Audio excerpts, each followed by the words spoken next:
Boa noite, irmãos. A paz do Senhor, amém?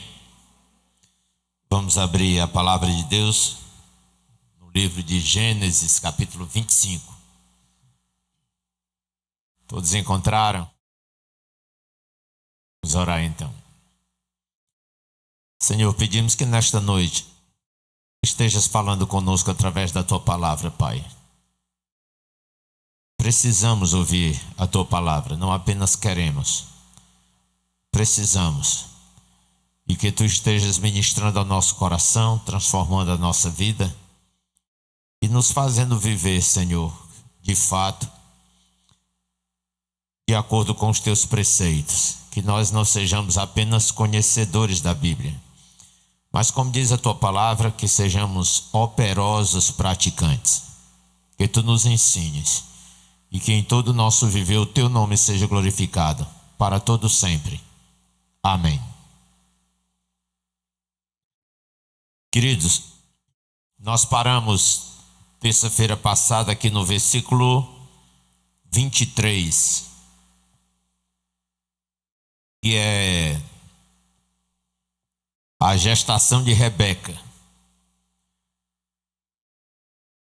Rebeca estava grávida, tinha gêmeos na barriga, e então nós vamos ver aqui que esses dois gêmeos, essas duas crianças já começam um conflito no ventre da mãe. Nós já lemos esse texto, mas só para deixar bem claro para vocês.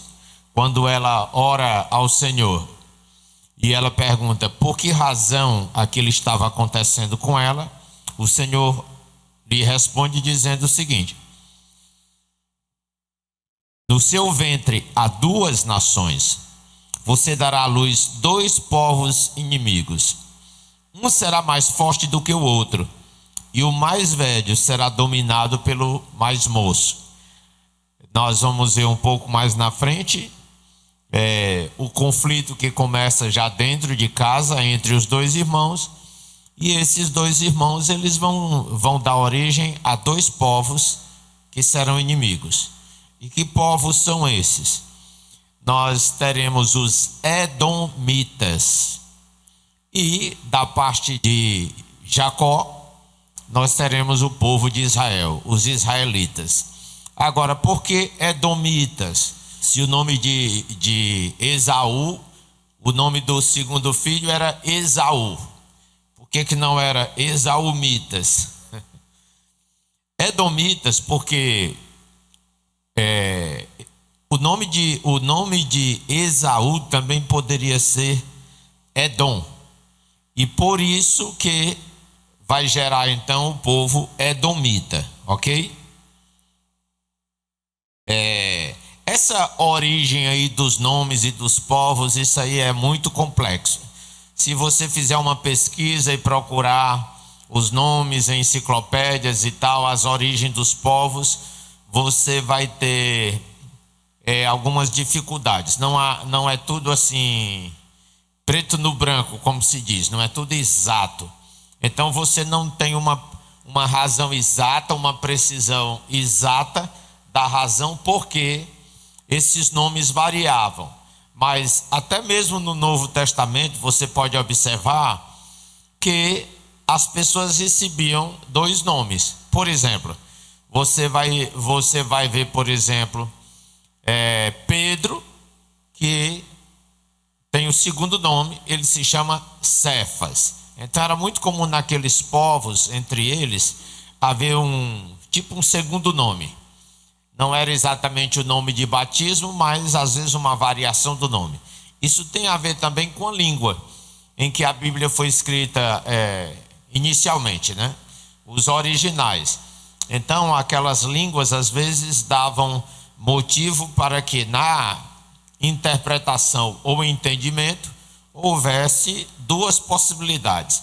A gente vai ver isso no Antigo Testamento, até mesmo no que diz respeito ao nome do Senhor. Até hoje não se sabe exatamente qual o nome do Senhor pelo Antigo Testamento. Em alguns manuscritos antigos você vai ver o nome de Javé, outros você vai ver o nome de Jeová, mas são variações.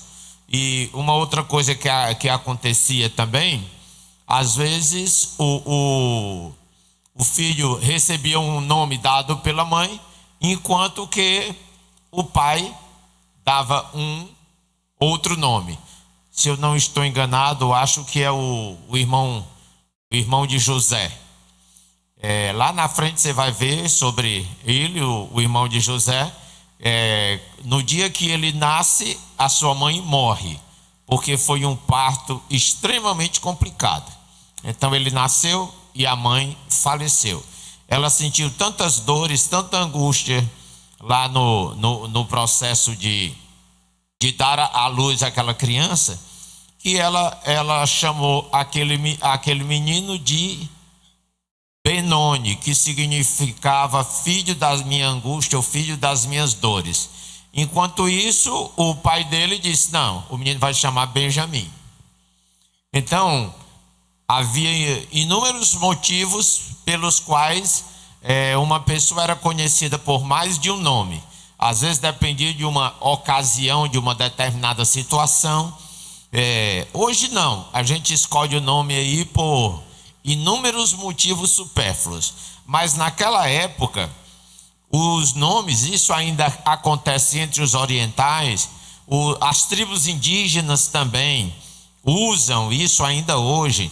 Mas o nome dependia de várias circunstâncias no nascimento do bebê ou relacionado com a gestação do bebê. Então, assim, essa questão de você estudar os nomes, a origem dos povos, a nomenclatura mais adequada, isso é meio complicado, tanto em razão da língua, que não era uma língua simples. Às vezes eles escreviam certas palavras, não colocavam todas as letras, como é o caso do nome de Deus, que até hoje não sabe se realmente era Javé ou era Jeová. Por quê? Principalmente em relação ao nome de Deus, eles achavam que era um nome tão sagrado que eles não tinham sequer coragem de escrevê-lo ou de pronunciá-lo.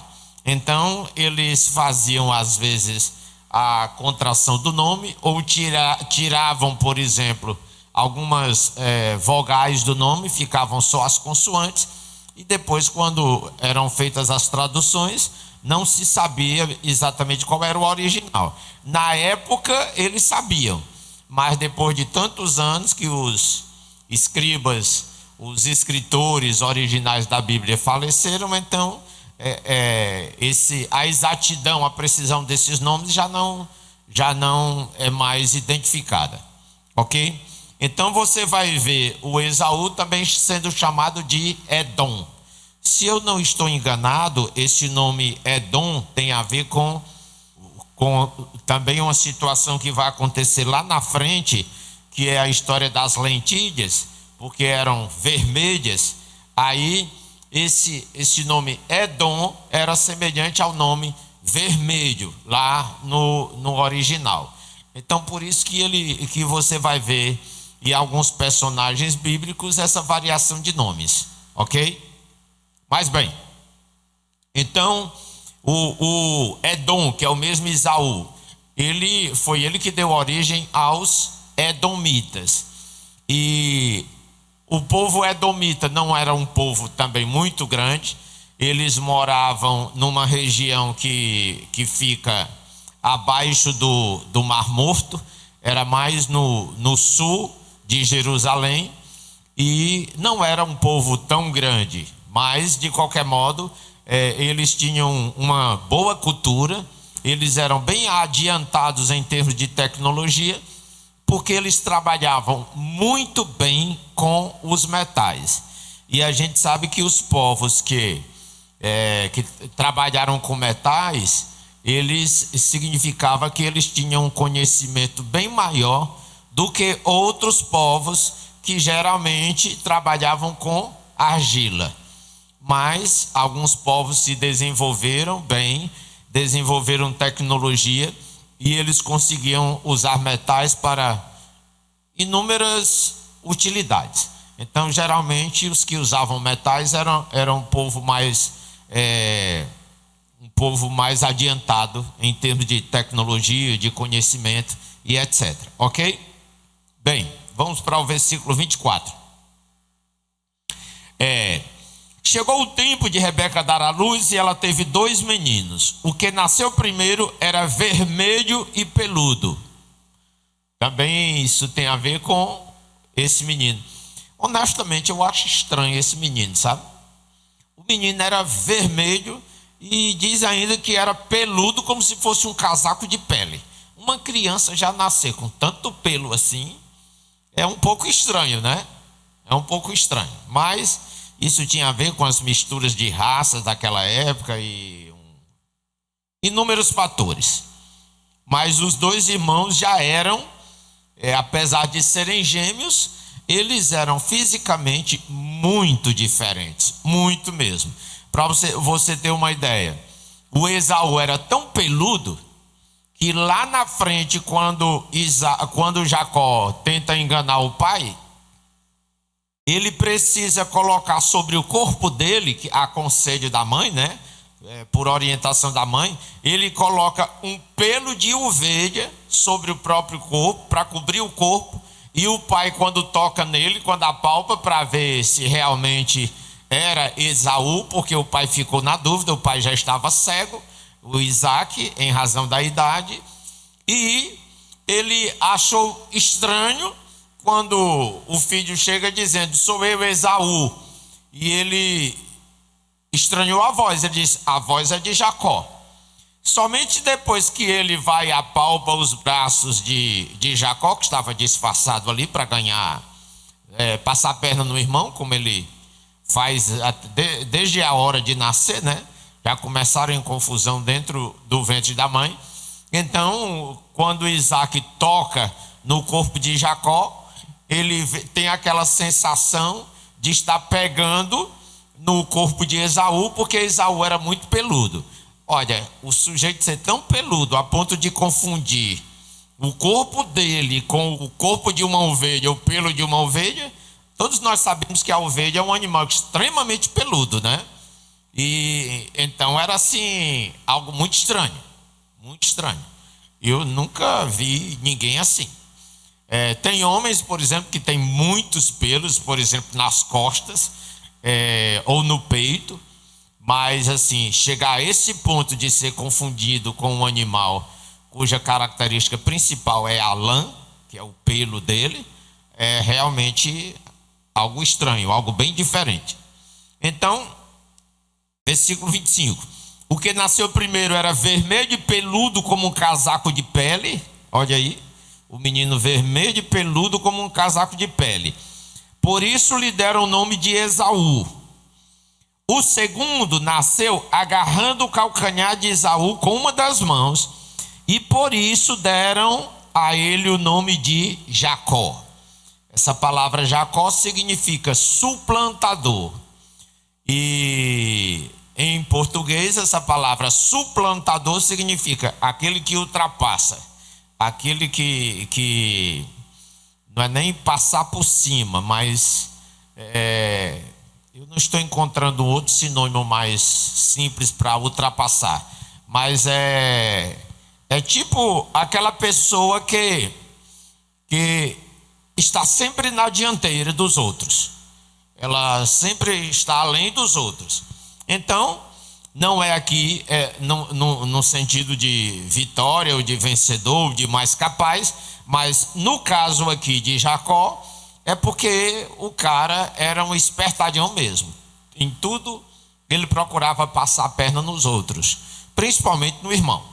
Principalmente no irmão.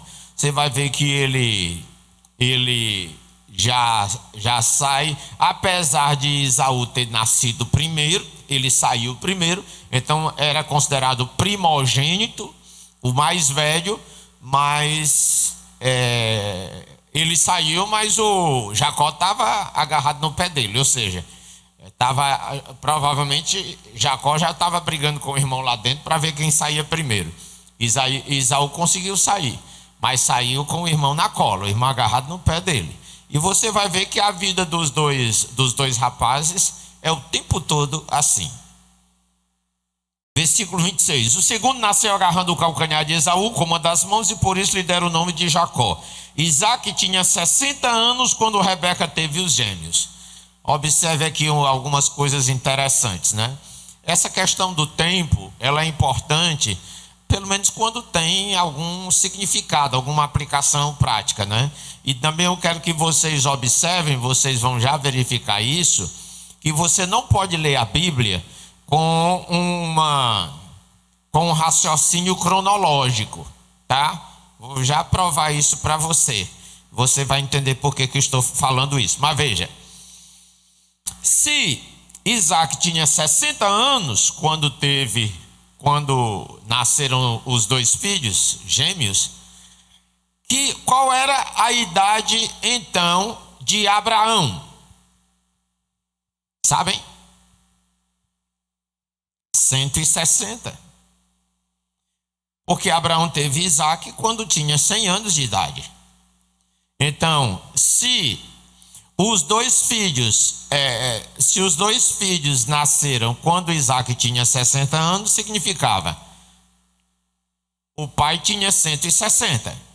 Ou seja, antes de Abraão morrer, ele viu os dois netos. Tá bem? Isso é importante entender. Agora, se você voltar atrás no no capítulo 25, você vai ver que Abraão morre, no versículo 7, Abraão morre com 175 anos. Ok? Tá certo? Abraão morreu com 175 anos. E aqui o escritor sagrado está mencionando um fato que aconteceu quando Abraão tinha 160 anos, 15 anos antes dele morrer. Preste atenção.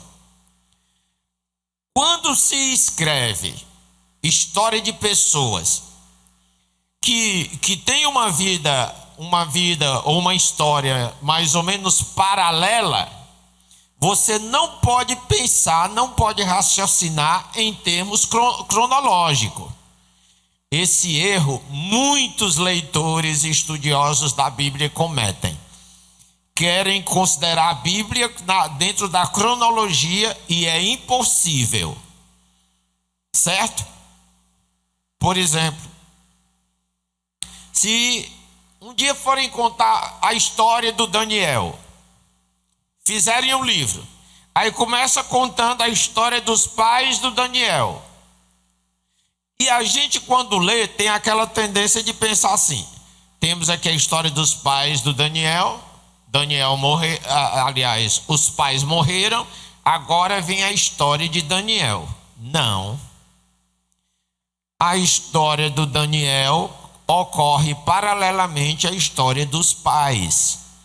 A história de Isaac ocorre paralelamente à história de Abraão. Aí é onde vem essa questão de sempre analisar a Bíblia baseada em capítulo e versículo. Então a gente pensa assim: já estamos no final do capítulo 25. Então Abraão já morreu, porque menciona a morte dele no início do capítulo 25, não é? E quando vai contar a história começa a contar a história de Isaac, de Jacó e de Esaú, então a gente vai ler a história deles com a ideia, o seguinte pensamento: Abraão já morreu. Porque foi contado no início do capítulo 25 a morte de Abraão. Mas não, Abraão ainda não morreu. Entendeu? Abraão ainda está vivo. O final da história de Abraão é mencionado no capítulo 25, versículo 7. Mas Abraão não morre aqui. Quando vai contar a história de Esaú e Jacó, Abraão ainda está vivo. Abraão conviveu com seus netos por 15 anos. Quando Abraão morreu com 175 anos, Jacó e Esaú tinham 15 anos de idade. Então são duas histórias que ocorrem paralelamente. Ficou claro?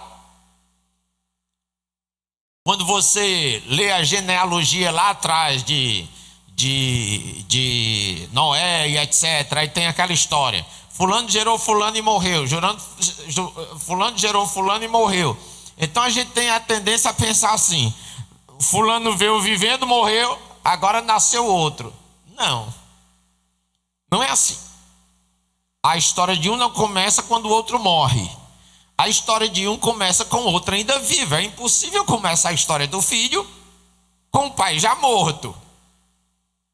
Estão entendendo? Então, por isso é que o pessoal comete um gravíssimo erro. Baseia-se na genealogia para calcular, por exemplo, o tempo. Quantos anos se passaram? Quantos anos a humanidade tem? Aí a pessoa procura lá no livro de Gênesis, quantos anos fulano viveu? Tanto. E o filho dele? Tanto. Aí vai somando. Isso está errado. Essa conta está totalmente errada, não funciona. Por isso que temos que ter esse cuidado de entender que as histórias acontecem paralelamente. Estão entendendo o que eu estou dizendo? Então, quando você lê a Bíblia, não pense numa sequência automática, imediata. Fulano morreu, fulano nasceu. Fulano morreu, fulano nasceu. Fulano morreu, fulano nasceu. Não. Às vezes, a pessoa que morreu, ela vê o nascimento do seu descendente. E aquele tempo de vida paralela entre eles, ou simultânea entre eles, nem sempre está bem definida na Bíblia. Aqui a gente tem que fazer um cálculo. Bem, a Bíblia afirma: Isaac tinha 60 anos. Se Isaac tinha 60 anos e ele nasceu quando Abraão tinha 100 anos, então quando esse fato acontece, o nascimento dos gêmeos, o Abraão tinha 160.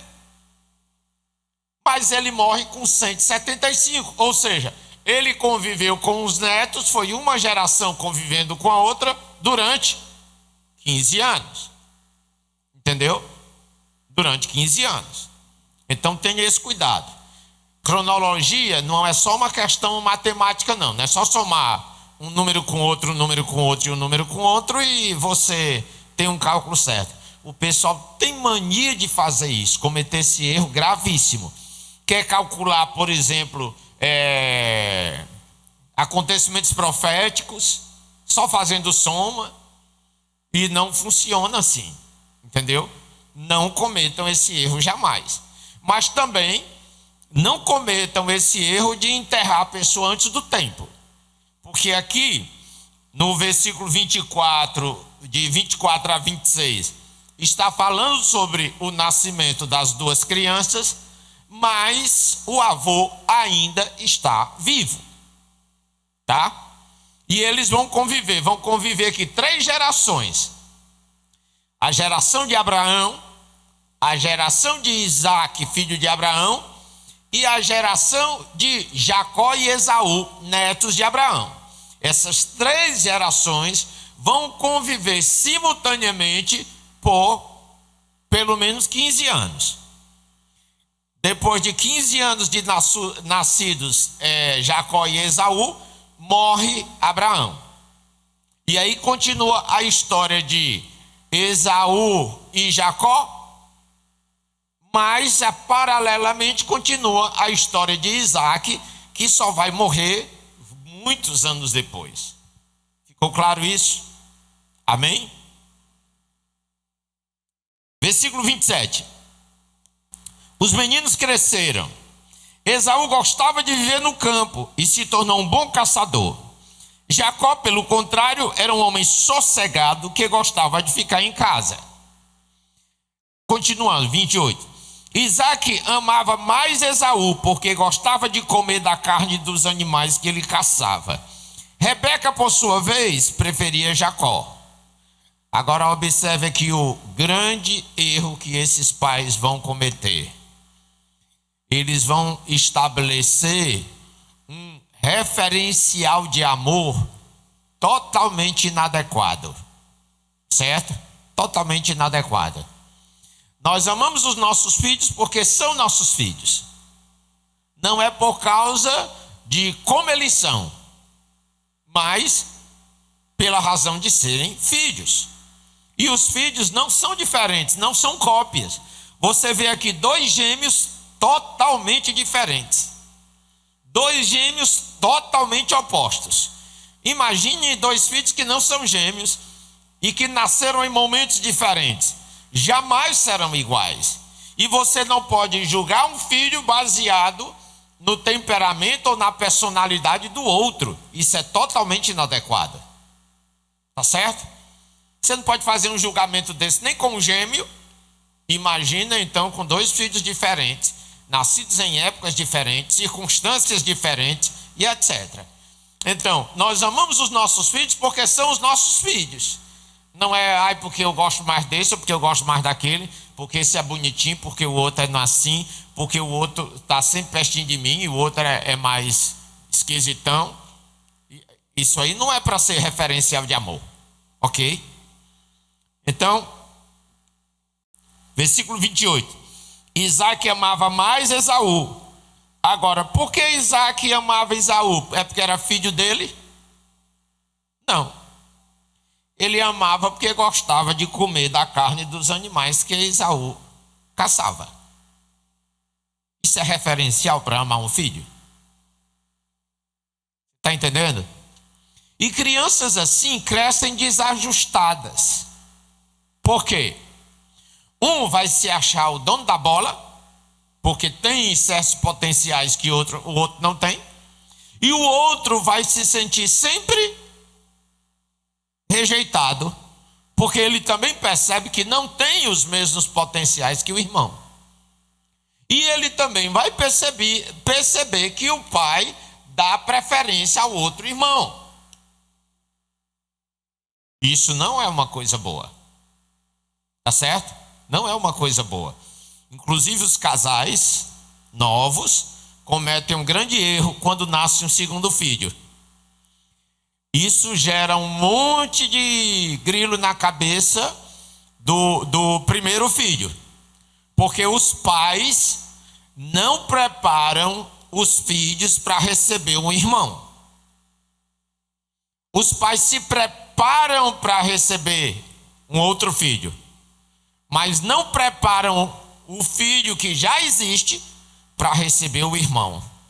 E aí você vai ver sempre um desentendimento, um desajuste entre dois irmãos, muitas vezes produzido pela falta de sabedoria dos pais.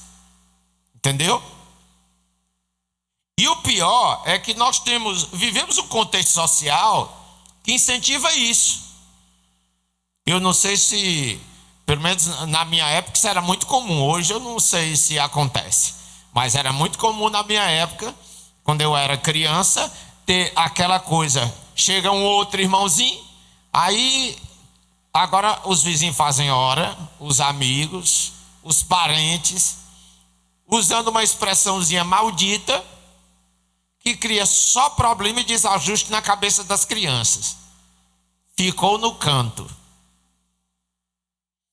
A criança já pensa assim, mesmo que o pai não incentive, porque ela sabe, quando ela nasceu, tudo era dela. Agora que chegou o irmãozinho, ela já sabe que não é mais tudo dela. Ela vai ter perdas. E se a criança que recebe o irmãozinho só vê perdas, vai ser aí uma família desajustada, uma criança desajustada, que às vezes, isso não é raro, tenta matar o irmãozinho que nasceu para não perder a posição. Vocês já ouviram ou viram casos assim? Criança que tenta matar o irmãozinho.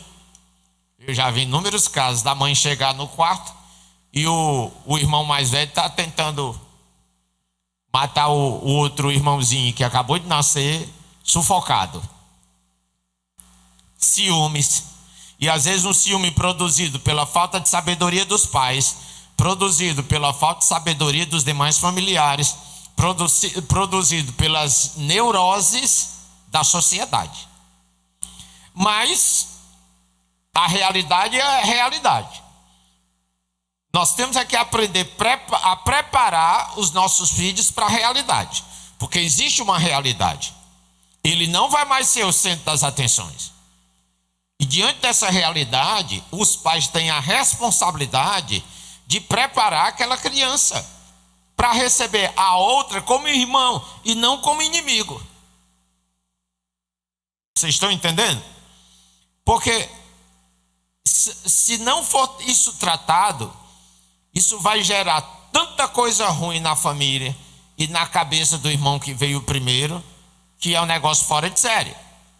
Eu acho que por essa razão chega aquela fase que não sei como foi a família de vocês, quem era, se você era o mais novo, o mais velho, mas talvez por isso chega aquela fase em que os mais velhos abusam dos mais novos. Às vezes é ressentimento acumulado no coração, porque ele ouviu, perdeu o lugar, e ele viu que realmente assim foi, ele perdeu o lugar, porque a mãe passou a desprezar um filho porque o outro nasceu, e aí o resultado disso é que o menino cresce, o mais velho, querendo sempre se vingar do mais novo, porque tirou direitos que ele tinha.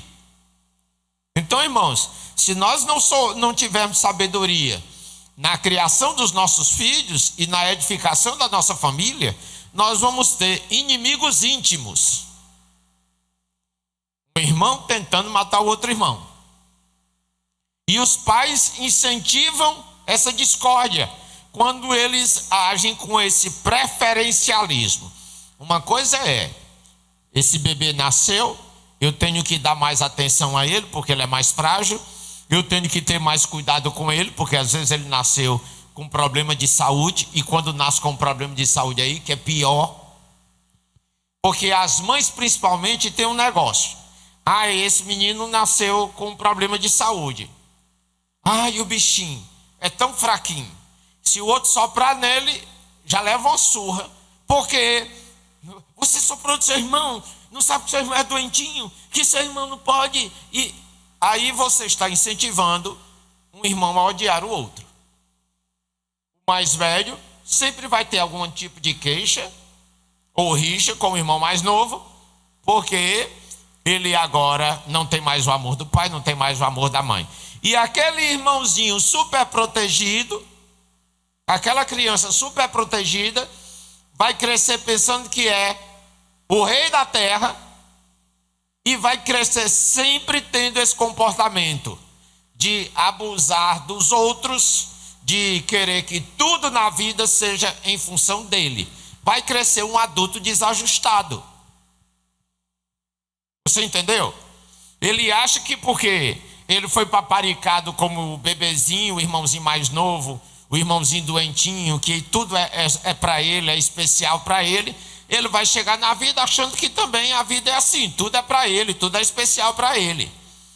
E quando não é dele, ele toma, ele se apossa, porque não foi educado corretamente. Vocês estão entendendo isso? E entendendo o quanto isso é sério? Então, se está nascendo um bebê, o bebê que já nasceu tem que ser preparado para recebê-lo. Certo? Qual foi a estratégia que eu usei? Não sei se é a mais adequada. Você pode ler aí livros sobre criação de filhos, mas quando o Israel estava chegando, quando já começou a barriguinha da mamãe crescendo, eu já fui avisando para o Dani. Dani, seu irmãozinho está chegando. É o seu bebê. É o nosso bebê.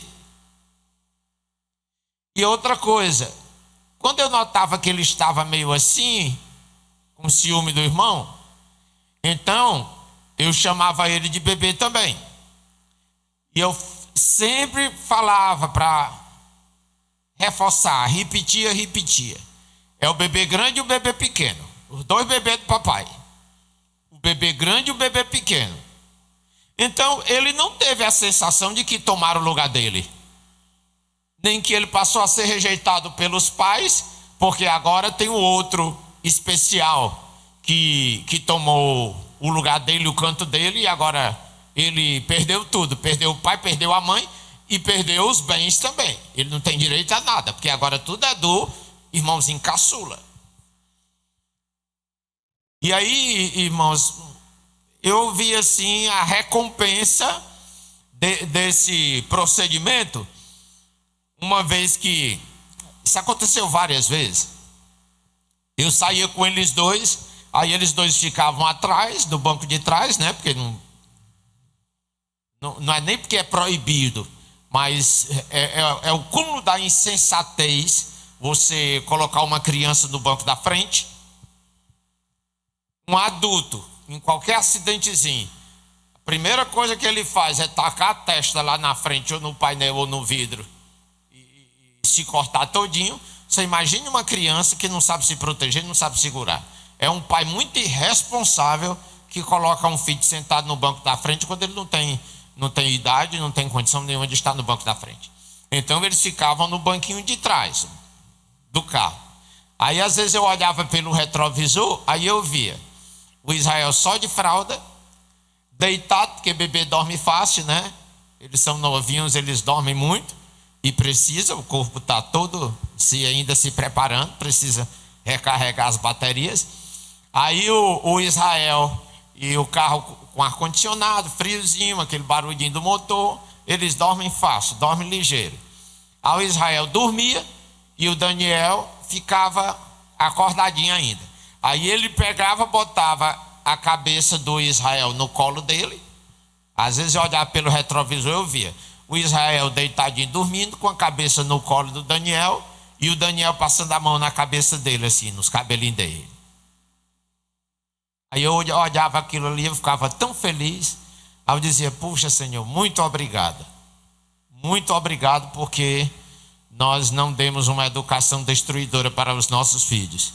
Até hoje, eles são super amigos. Até hoje. Então nunca teve essa coisa, e cada um tem sua personalidade, seu jeito, seu mundo, mas nunca teve essa coisa de um querer derrubar o outro, de um trabalhar contra o outro, de um querer ser melhor do que o outro. Esse tipo de coisa, graças a Deus, esse problema aí não precisamos lidar. Até porque numa família e criação de filhos a gente já tem tanto problema para lidar. Então, graças a Deus, esse aí foi menos um. Então não cresceram dois irmãos inimigos, de modo nenhum. Cresceram como amigos. Um cuida do outro, um se preocupa com o outro. O Israel não chama o Daniel de Daniel.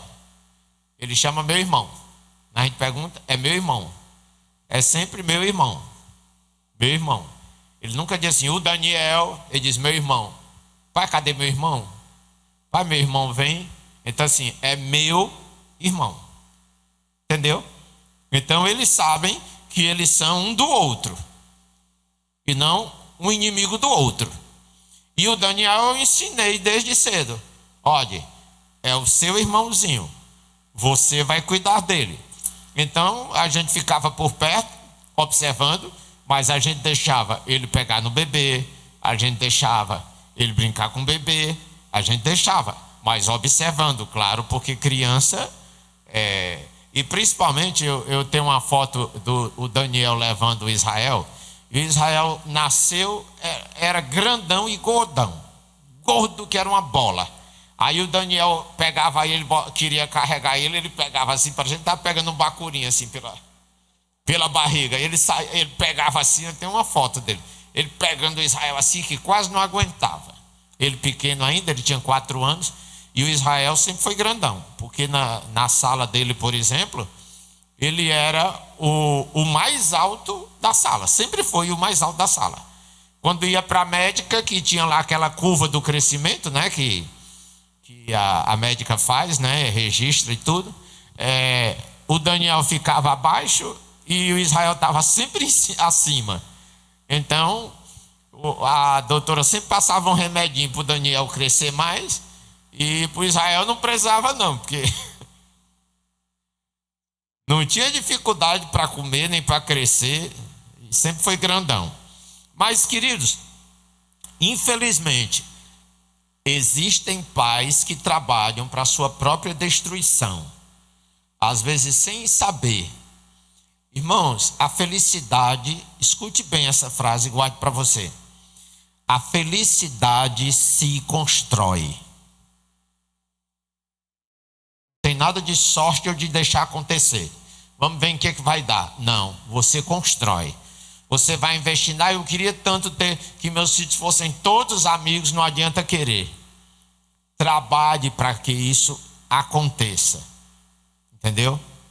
Porque felicidade se constrói. Você não encontra de graça por aí, não. Você é que trabalha para que ela se realize. Bem, seguindo. Rebeca, por sua vez, preferia Jacó. Ou palavrazinha amaldiçoada na criação dos filhos. Preferia Jacó. Versículo 29.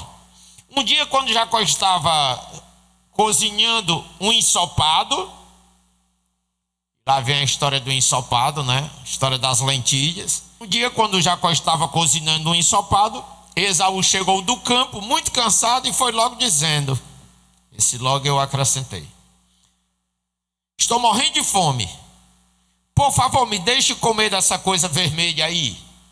Daí foi de onde veio o nome, segundo nome de Esaú, Edom, essa coisa vermelha.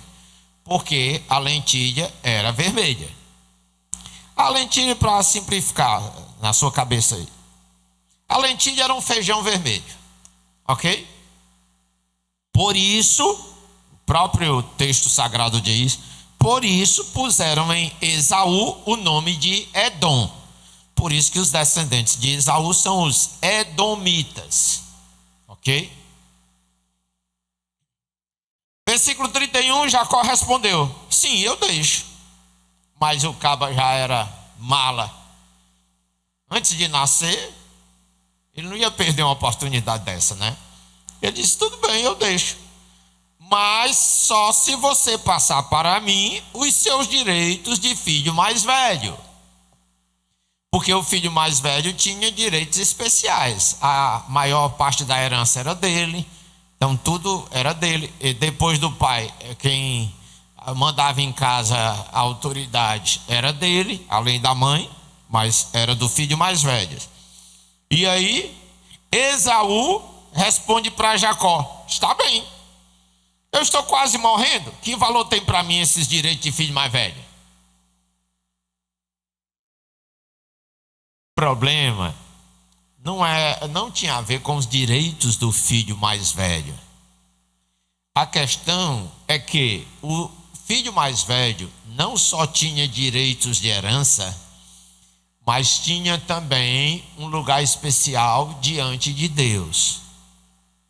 Não era só uma questão de herança material. Tem a ver também com a questão espiritual. O filho mais velho é o sucessor do pai, em todos os aspectos, ok?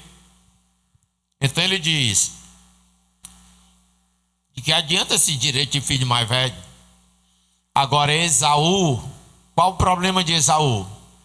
Esaú era um cara prático, objetivo,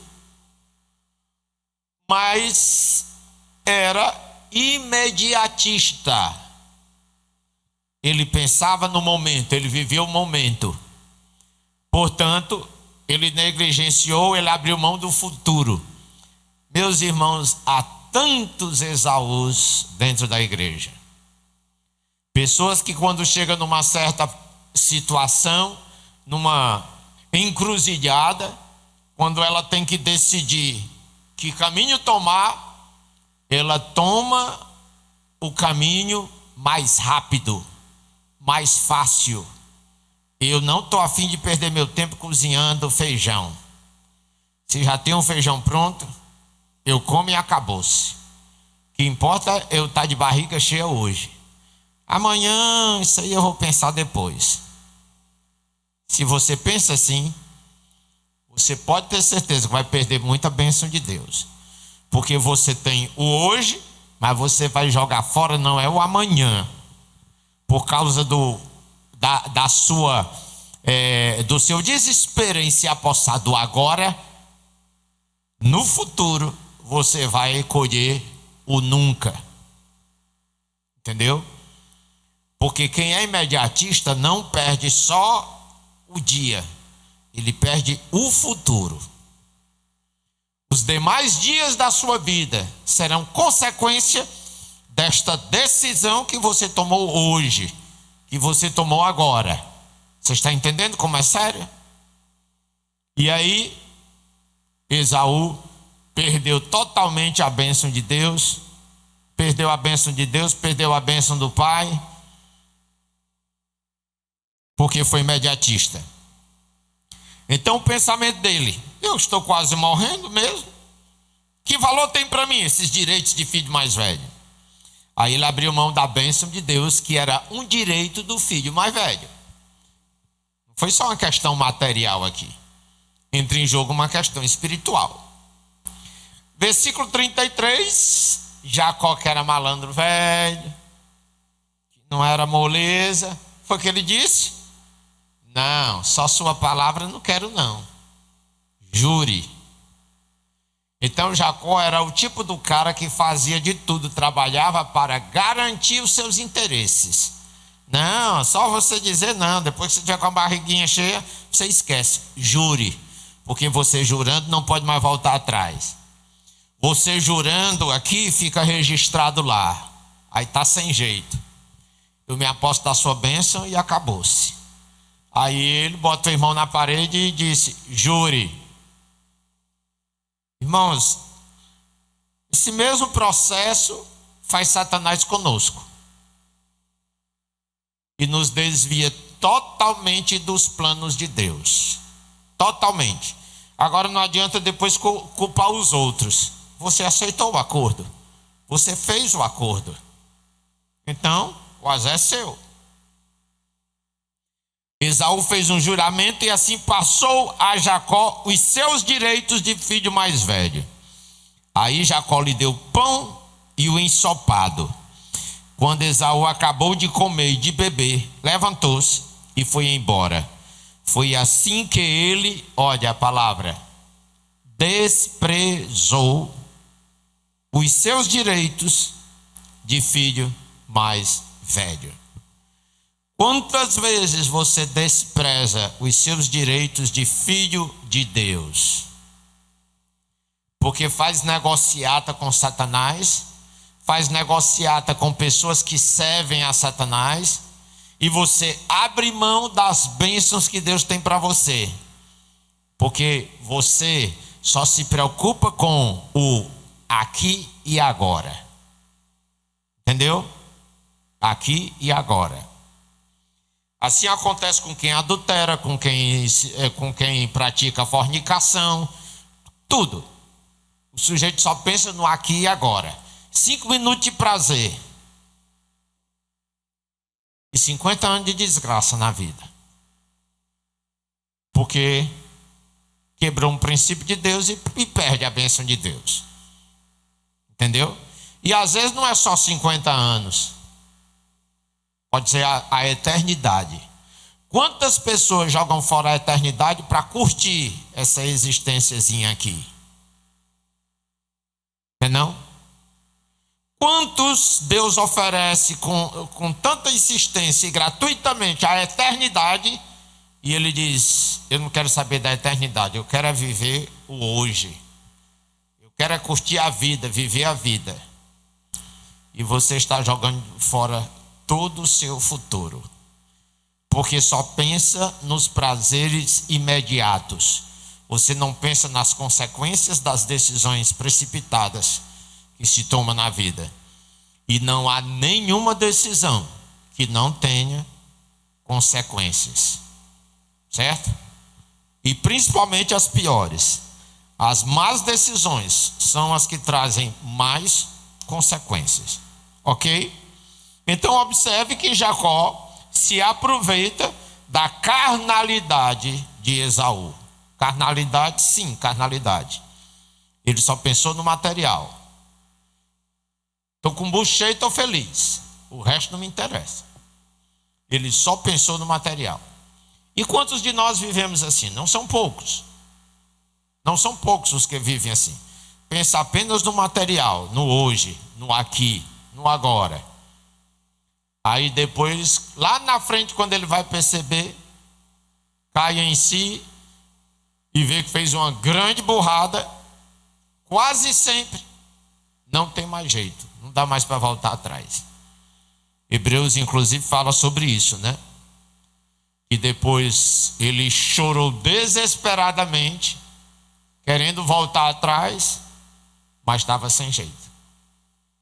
Estava sem jeito. Ele abriu mão da bênção de Deus para a vida dele. Ok, queridos? Depois disso começa o capítulo 26. Capítulo 26 é um capítulo também longo.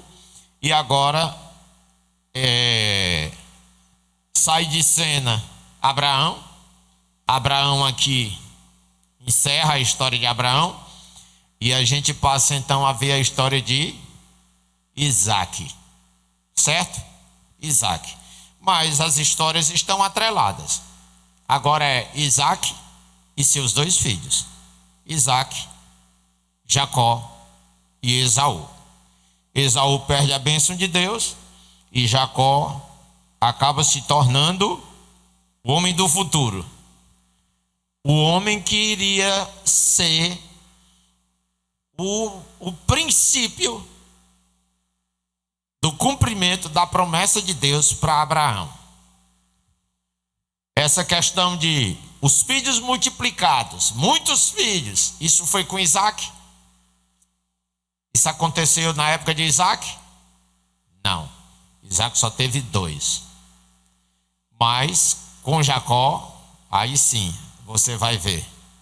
Isaac tem 12. Isaac já se torna Jacó, aliás, se torna o pai das 12 tribos.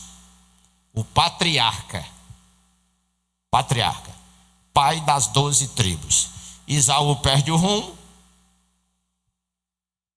Ismael antes já tinha sido expulso de casa. E aí quem entra em cena? Jacó.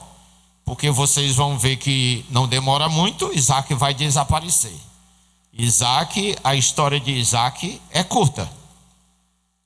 A história de Isaac dá praticamente um capítulo. Um capítulo e meio. E aí vem a história de Jacó. E aí vocês vão ver que a história de Jacó passa a predominar nos demais capítulos da Bíblia. Ou seja, da criação do homem, de Adão até Jacó, são mais ou menos 25 capítulos. Mas os demais 25 capítulos do livro de Gênesis trata de quê? Jacó e seus filhos. Entendeu? Jacó e seus filhos. E aí começa realmente em Jacó o cumprimento da promessa de Deus a Abraão. E temos muitas coisas interessantes ainda pela frente. A partir daqui, que o livro de Gênesis tem 50 capítulos, né? Então, o Esaú e o Jacó vai nascer aqui, nasceu no capítulo 25. Então, do capítulo 26 até o capítulo 50, é praticamente só a história de Jacó e os seus 12 filhos. E é interessante que vai até o 40, mais ou menos, se eu não estou enganado. E depois do 40, predominam o quê? Não é nem depois de 40, eu acho que é o 37, já aparece José. Aparece José no 37. Mas ainda assim, né, você vai observar depois a bênção de Deus, apesar do comportamento tolo de Esaú, você vai ver a bênção de Deus, porque ele foi pai de reis. Muitos reis. É assim, impressionante, né? Esse amor de Deus, né, para com Abraão. Você vê, o filho dele que foi renegado, Ismael, ele se torna pai de 12 príncipes, 12 tribos grandes. Aí vem Esaú, apesar de ter sido rejeitado, faz uma besteira, mas Esaú também vai ser pai de vários reis. E depois então vem Jacó, aí Jacó nem se fala, né? Jacó é de fato quem dá continuidade a toda a linhagem do cumprimento da promessa de Deus a Abraão. Amém, queridos? Por hoje é só. Próxima terça-feira nós continuaremos aqui meditando na palavra de Deus. Amém?